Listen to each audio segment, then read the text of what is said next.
daycare-itis. My daughter brought something home. So this is going to be a little bit of a stretch for my voice. So we'll see how we go with this, this system. Okay, so I was encountering these commentaries on Stoic philosophy, which was saying that these are the things you have in your control and these are the things that you don't. And if you focus on the things that you do, i.e. how you react to things, how you think about things, etc., then you'll be living in a much better way. And the rest of the world is uncontrollable, and you shouldn't necessarily focus on that. And I just thought, as I encountered those characterizations, that it was really alienating, that it portrayed the philosophy incorrectly, and more to the point, it alienated the individual from the rest of the world, which the Stoics actually argue you're embedded within and you are a part of. And so that was my initial interest into the philosophy. It was like, I wanted to intervene into those disingenuous characterizations of the philosophy, which I thought were actually compromising the efficacy of the philosophy in terms of the therapeutic benefits it can provide to individuals.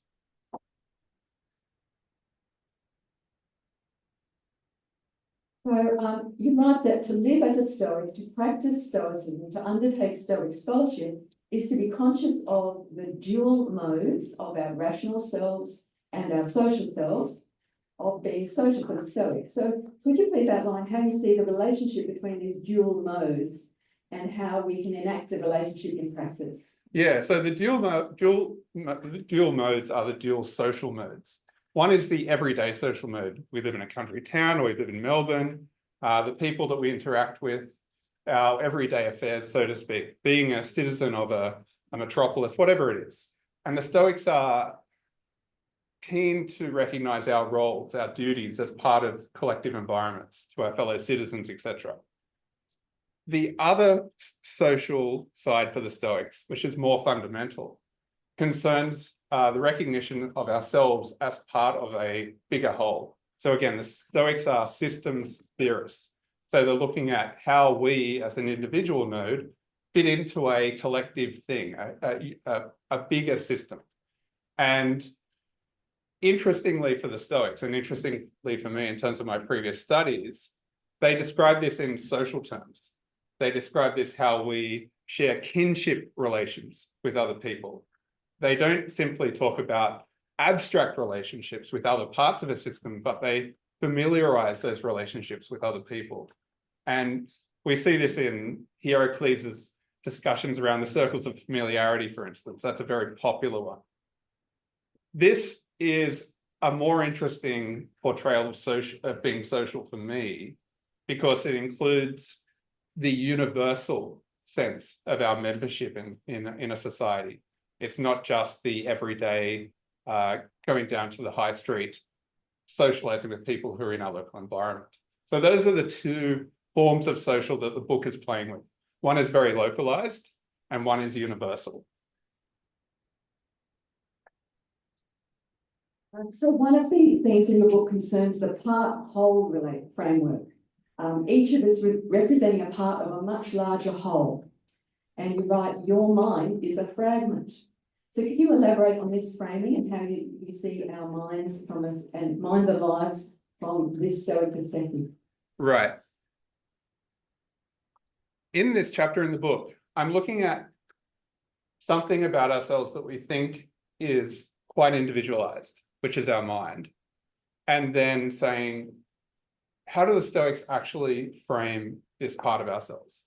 And I don't believe they frame it in as individualized a way as is often portrayed.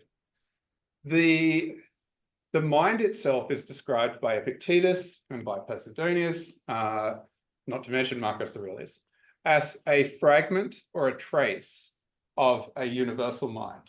So this thing which is the seat of our rationality, of our thinking processes, probably our own identity, is for the Stoics a trace of something bigger. And more to the point, our mind, this trace or fragment of this bigger thing, is similarly a trace or a fragment for other people of the same source, this same bigger entity. So the purpose of the chapter is to recharacterize our mind from being this hyper individualized thing to something that is a commonality, between all of us. Now, there are different ways it will manifest in us. Every individual mind will be slightly different, of course.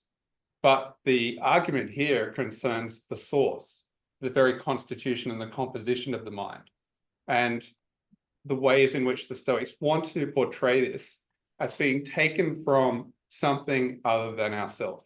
So it's setting up this idea around what we share with other people, and beginning with the mind. And then the way the book is structured, it will then go into looking at our body and our self-preserving tendencies and so on, things which we do for ourselves, but which can be traced to something larger than ourselves.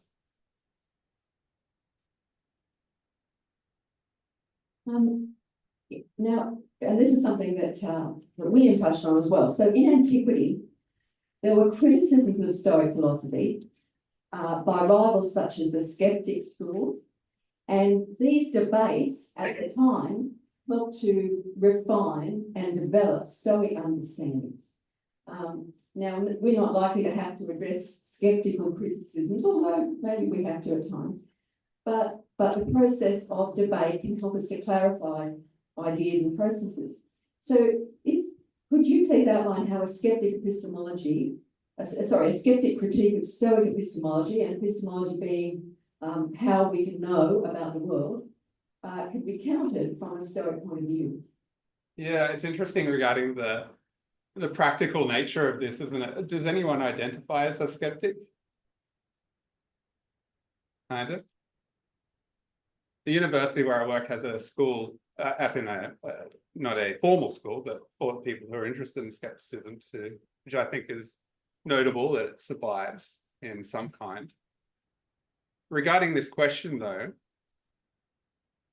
when we're considering epistemological models for the Stoics, one example is when Epictetus talks about the ways in which we develop knowledge, from that first perceptual act through to the ascent, and then being considered something close to or constituting knowledge.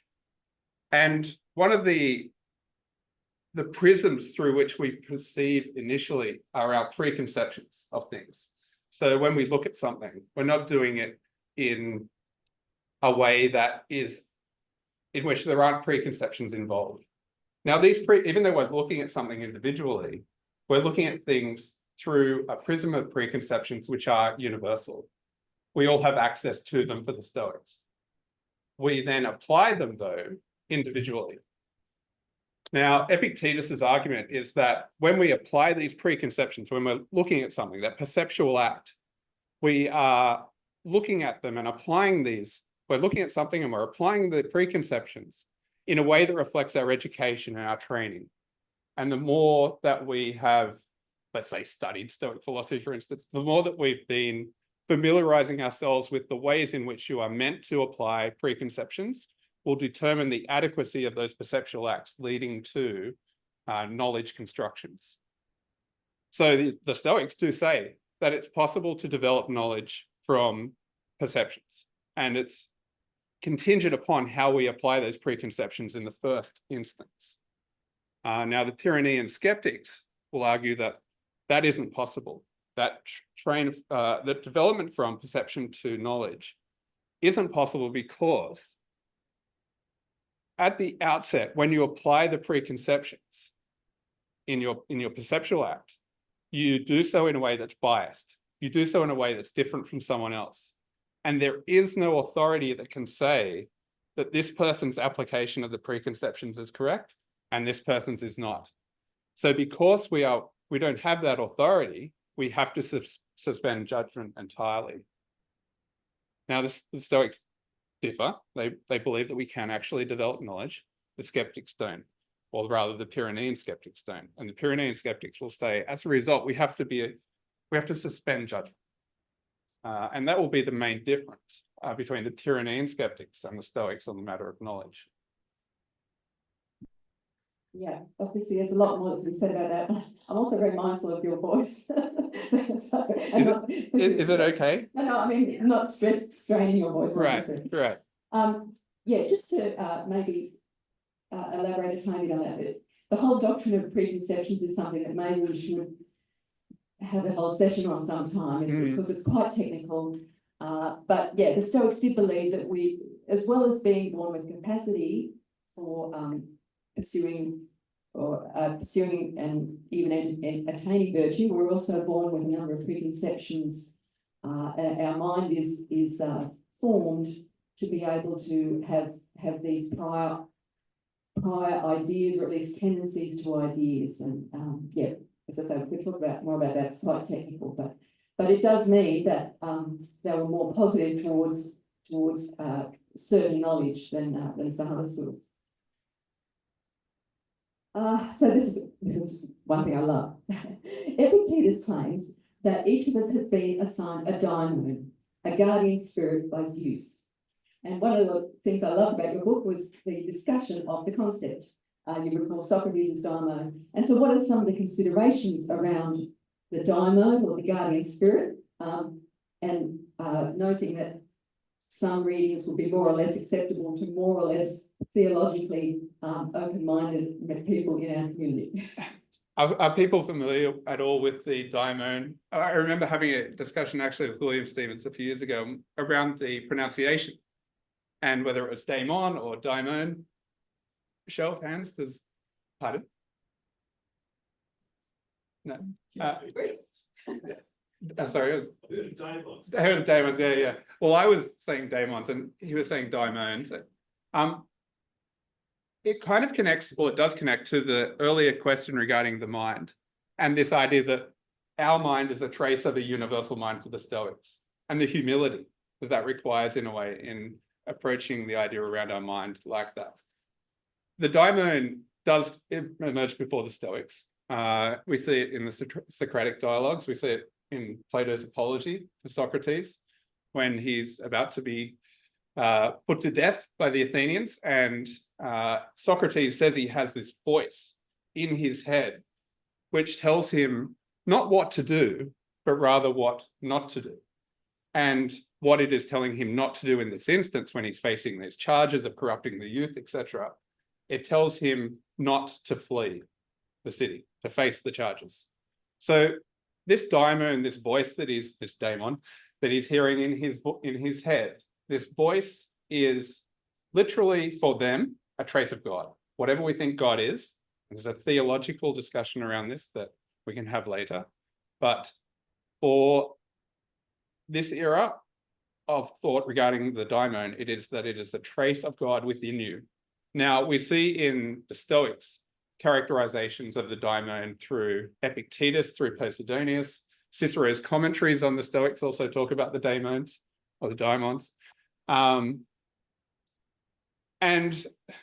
whilst the wording is different, the idea is still the same. And it's this idea that you have this guardian spirit in your mind.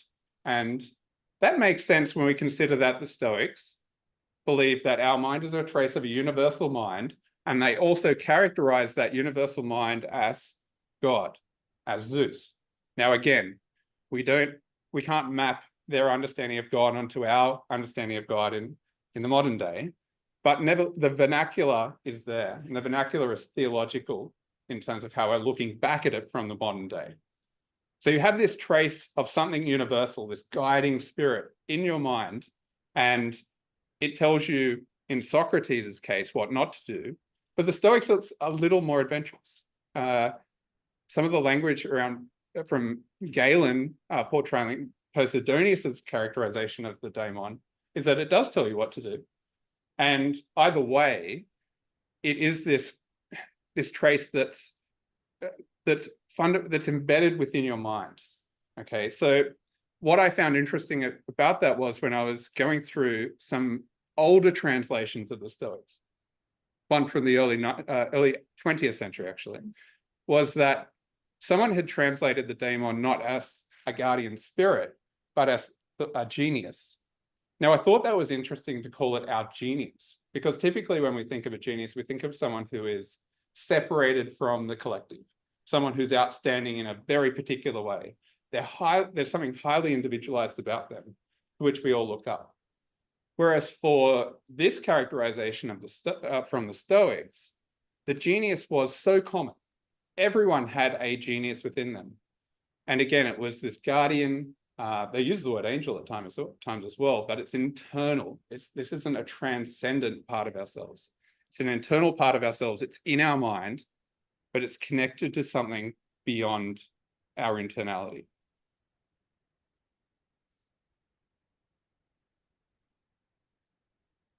Okay, so I remember once you said to me, and I remember it so often, Stoicism is a system where there are many apparent contradictions. And one of the apparent tensions in Stoicism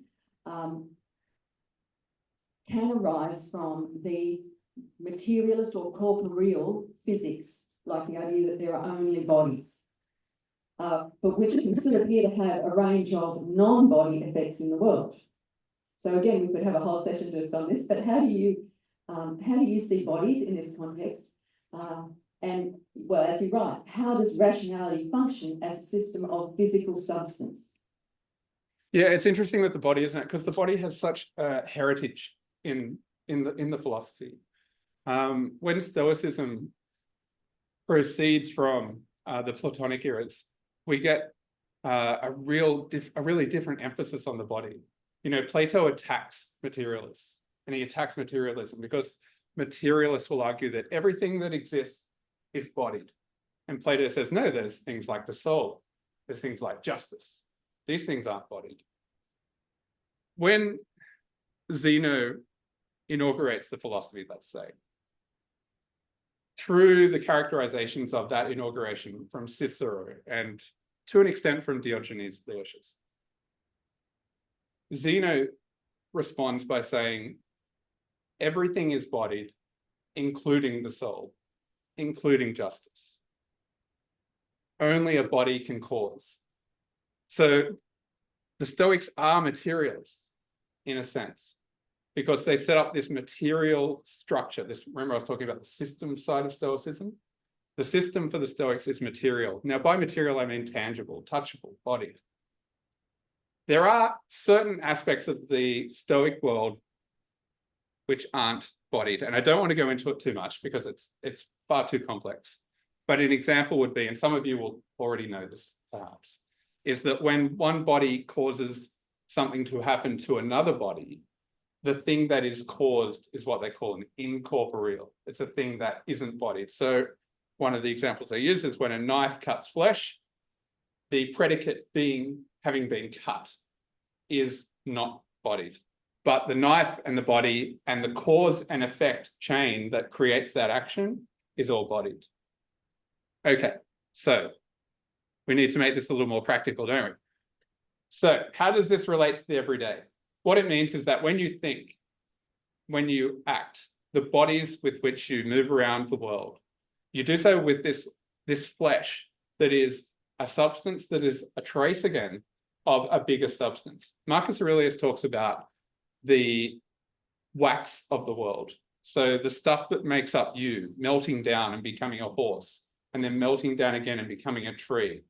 And so through this characterization, we get this sense of this kinship between our stuff, our physical stuff, and your physical stuff, and the wall's physical stuff, and the tree's physical stuff. Everything is physical. Everything is material, remember, for the Stoics. So we're all, like, in a way, permeating each other and each thing with this common substance, as they say. Now, for the question of rationality, the Stoics will say this stuff of the world that makes up you and the tree and the wall and everything, it's not just physical, it's rationalized. Now, what does rationalized mean? It means that it's ordered. It means that it's arranged in an ordered way. Epictetus talks about the cycles of the celestial bodies, the planets, and how reliable they are. He'll talk about flowers blooming season after season and how reliable they are. He'll talk about a lot of repetitive, reliable physical patterns. Now, the Stoics are empiricists, so they view all this happening, and from that they determine that the whole world is ordered. So it's arranged properly. It's not random. You know, Marcus Aurelius says, what do you agree to? Providence or atoms? The idea that everything's happening haphazardly, or that everything's providentially ordered. Of course, the Stoics will say that it's ordered. It's arranged. And this arrangement they call rationality. So everything is rationalized in the sense that everything is ordered. We, as physical parts of a physical system, are also ordered. The only difference with us, though, is that we're capable of reflecting on that. Now, it's up to you whether you subscribe to this part of the philosophy. If you do, you will say that the physical parts of the world, of which we are some constituents, are part of this overall systemic order. But then we have this freedom to think, right? We have this freedom to reflect on the fact that we're part of an ordered system. It's only once you appreciate that then you understand why one of the most popularized refrains from Stoicism comes into effect, the idea that you can't control what's happening outside you, because it's this whole system of cause and effect, cause and effect, cause and effect, all these physical cause-effect chains of which you are a part. The only freedom from which you have is your capacity to think about it, to reflect on it, and as Marcus Aurelius will say, to accept your lot, to accept your fate. You're part of this system. Now, maybe I should stop.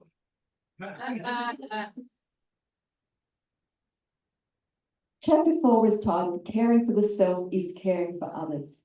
Now, I thought in this section you usefully invoked some evolutionary concepts, situating human life in its developmental history. And obviously your account places cooperation as central. So can you briefly outline how you deploy some evidence from Cicero in discussing hormai or drives and practical oikeiosis or familiarization?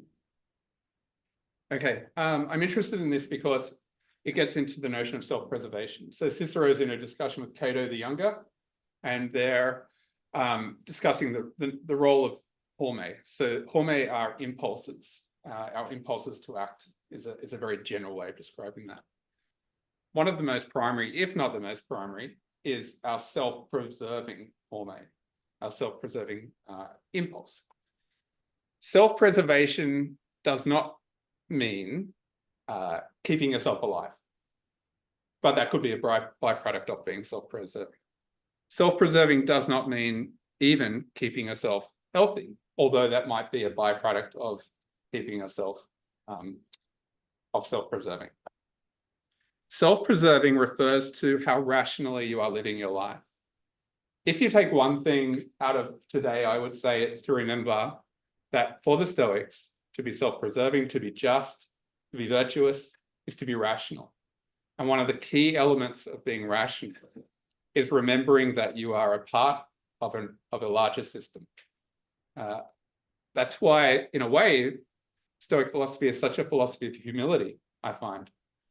We do see some really forceful language from people like Epictetus, but still the message is one of great humility, I think. It's recognizing your part within a whole. And so when it comes to self-preserving impulses, what you're preserving is your rational existence. You know, Cicero talks about Cato's incapacity for living irrationally.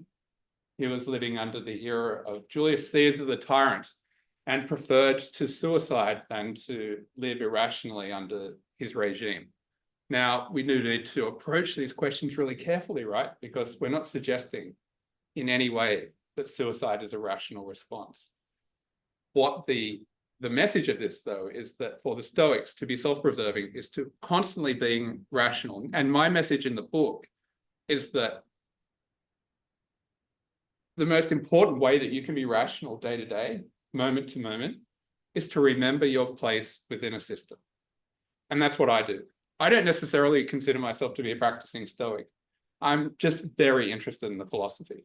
And I'm very interested in the physics of the philosophy. But I find that tenet from the school is incredibly useful.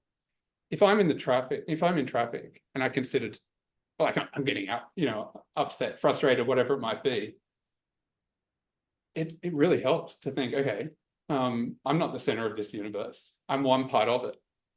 And there's a possibility, according to the Stoics, that all of this traffic was destined to be anyway. I don't consider that to be a powerless perspective. To me, it's quite humbling. Okay, so I've just got two more topics to raise. In chapter 5, knowledge as a social education, you sketch Seneca's insistence that if we have not made an effort to cultivate mental tranquility, and I guess this follows from what we were just saying, we're not going to find it through just travelling to a new location. So as you've just outlined, such an effort represents a constructive use of our rational faculties. How would you explain Stoic positions on the so-called indifference?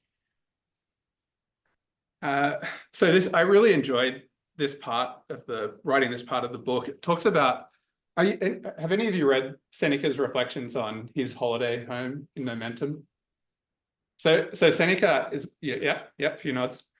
So Seneca has this holiday home. Seneca was one of the most wealthy people ever to existed. Is that right? Like Elon Musk kind of wealth.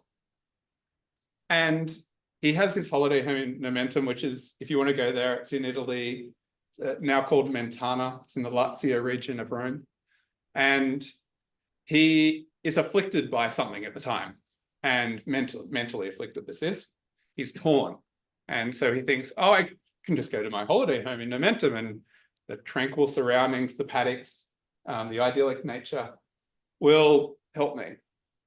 And so I like to think that he's mid-packing, and of course he wouldn't be because he'd have slaves doing his packing. But at some point he reflects, no, going to Momentum will not help me because I'll be taking the same person to Momentum, right? And so instead he says, the only journey I need to take is one towards rationality. Now, that word just keeps coming up, I know. And nevertheless, for Seneca, he's portraying the fact that no matter how much wealth he has, which he does, and no matter what capacity he has to travel, he still will nevertheless not live a eudaimonic, happy life. I don't want to get into that. He won't be living a rational life if he flees his current surroundings and goes to Momentum. So in the same discussion, he talks about what it takes to be rational. And this leads him onto the topic, or one of the topics of wealth. And here we might get directly to the indifference, because for Seneca, if you are poor, you have this wonderful opportunity to show how rational and virtuous you can be by living a fulfilling life despite your adverse socioeconomic conditions. So you mightn't have a beautiful house, you mightn't have the means of sustenance day to day, but for Seneca, if you still live in a way that is rationally virtuous, then wonderful. Indeed, it's a blessing in some ways to be poor. So he pauses after that, and then he reflects on his own circumstances. He doesn't do it explicitly enough, but he does mention it. And he says, okay, so what if you have great wealth? What if you're not poor, but you have incredible wealth? I know this is actually an opportunity for being even more virtuous, because you've got such temptation. You've got this pile of gold next to you, and you're not dipping into it in order to be living a rational, virtuous existence. So wealth is one example for him of one of these indifference through which you can exhibit your rationality, not just to everyone else, but to yourself. And I liked William Stevens's characterization of happiness in this regard as a self-respect, because Seneca in a way is talking about self-respect here too.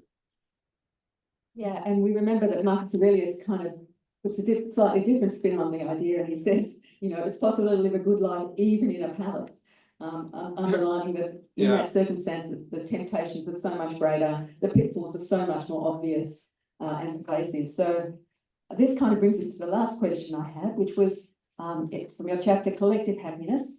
And you've got a subtitle, Happiness is Not an Emotion, which is kind of counterintuitive for people who aren't familiar with ancient philosophy. But you go on to make an excellent case, which rounds out your book. and its thorough, engaging and fresh account of Stoic philosophy. So I know you just said you didn't want to get into that, but would you mind outlining how you see happiness in the Stoic account? It wasn't so much that I didn't want to get into it. I just thought William provided such a great, definition of it anyway. So this was the final chapter of the book, and it reflected the ultimate state for the Stoics is happiness. And what does happiness mean for the Stoics? Those of you who are in the Melbourne Stoa have no doubt already covered this. We all know that or many of us will know that it's not the pleasurable state through which we define happiness in the 21st century, right? It is a state that concerns how virtuously we are living. And so again, I would say, let's defer to William on this, and where he talks about self-respect. How do you know whether you're living correctly and whether you are not? And for the Stoics, this will be one of the ways through which you could be happy. Now, happiness might manifest in a pleasurable way from that, but it isn't the pleasure of being happy that defines happiness in the first place for the Stoics. Where I used that in the book was to round out this idea of the collective understanding of happiness. And again, this is distinguishing it from the way in which we might describe happiness as being an individual phenomenon right now. When we talk about being happy, sure, we can talk about a collective happiness, but it might also be something that is individualized day to day. When the Stoics are talking about happiness, they're talking about how we tap into something that's universal. Indeed, there are characterizations of the universe as being perfectly happy for the Stoics, which means that it is being perfectly ordered, perfectly arranged. If we go back to my definition of rationality earlier, that connection between rationality and order is paramount. And so happiness is part of that connection between rationality and order. When we think about rationality in terms of a really mundane individual way, just through our common language, to be rationally minded in a way means to have ordered thoughts, to be able to think clearly, to be able to join one cause with one effect, to link up your arguments, all of these kinds of things. So we can see a connection between how we describe happiness for ourselves, or just in terms of our modern language, and how the Stoics will do it collectively. Okay, so that's all the questions I have. You can just see, sorry about the little throat, but you can see what a wonderful teacher and great authority Will is. So please join me in thanking Will for his talk. And we'll take a couple of questions at the end. So would anyone like to come and ask Paul? Just two quick questions, if you don't mind. Firstly, can you give an example of some preconceptions? Yes. So the question was, can I give an example of some? And second question. Sorry. Yes, sorry. I've read that human beings are hardwired to seek the truth. Would that be an example of a daemon? Very good. So the first question was an example of the preconceptions, and I'll use the one that's often used, which is the good. So for the Stoics, the recognizing or preconceiving of something as good is universal. We all have the capacity to access this preconception, and we all have the capacity to view the world through this preconception. Where the errors will occur concerns when we look at something and we say that it was good versus it was not. And so an example of something being good might be brave, okay? And so someone might do something, I can't think of an example, but maybe someone jumps over a dangerous ledge, okay? Now one person might characterize that as good, depending on what the context was, whereas another, in terms of brave, whereas another person might characterize it as irrational. It was stupid, it was foolhardy, etc. And so this is where the skeptics step in and say, because of these differentiating perspectives, we can't ever really judge this as being knowledge. We can't know that this was a good act or not, or a brave act or not. Whereas the Stoics will say, no, through training, through education, through looking at patterns of behavior, we can determine what is good and what is not, and make a truth judgment, a knowledge judgment on the back of that. What was the second question? Second question was, I've read that human beings are hardwired to seek the truth. Oh, yes. Is that an example of the daemon at work?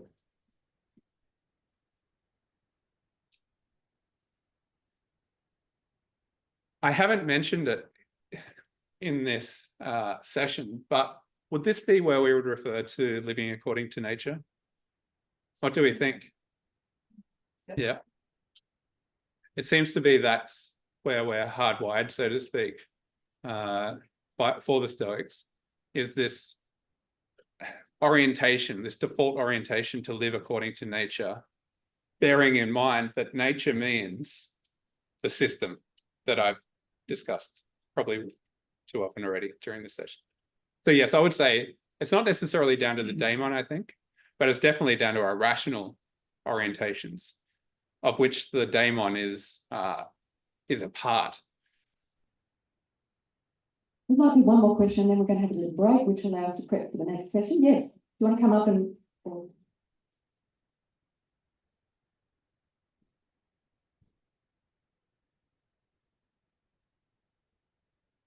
Thanks for all the great work you listening to me. One of the things that the book does so well is it contextualizes Stoicism against individualized benefit and then collective or communal benefit.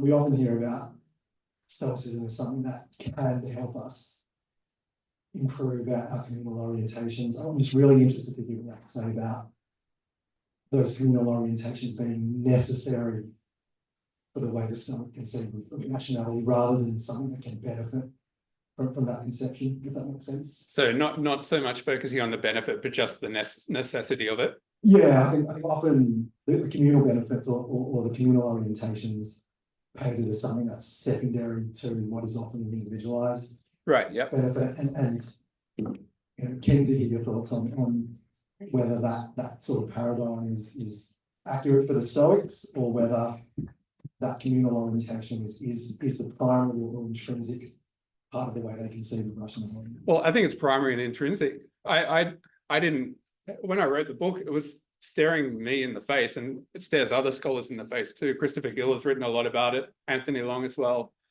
It's so frequently mentioned in the text that everything about our rational selves is oriented towards a common good, our kinship with our fellow creatures, recognition of that the things about us are also traces of a universal thing, and also the traces in other people.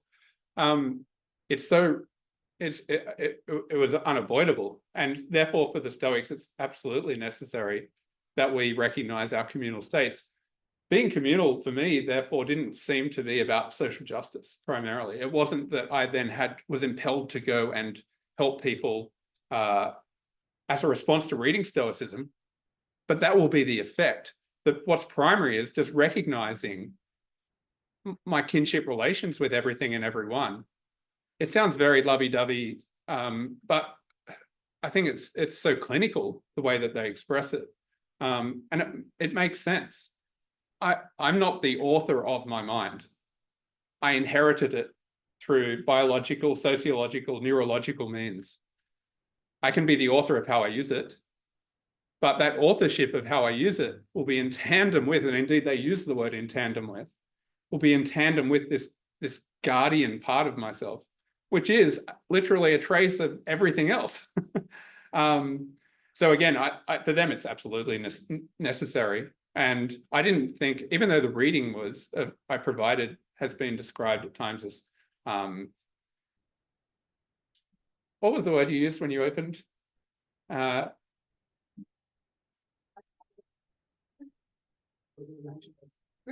Revisionist. It seems quite orthodox, and that there's the only revisionist thing about it is that there have been so many other accounts which are so hyper individualized and are so focused on pulling symptoms or effects of the philosophy out and leaving the rest aside. All this a book like this has done, which other people have done as well, is to explain the philosophy as a philosophy of a system. Well, that's not all it does when you're being modest. But look, I do have one more question. It's from William O. Stevens. What would the Stoics think about the phenomenon of groupthink, mass psychosis, and conspiracy theory mongering? In 10 words or less. Yeah. Critical. Obviously, there's a lot of Seneca talks about how we should be careful about the mob and the groupthink that results from that. So I think they'd be critical, tell us to be wary. But then also there's a tension, right? Because in thinking for yourself, you're thinking with an aspect of yourself that is also a trace of something beyond yourself. And that ambiguity is what I love about Stoicism, because it's consistent with a lot of the other philosophical interests I have that were mentioned at the start. All right, look, we might wrap it up there for this session because we do need a little break before we have the next one. Please thank Will once again.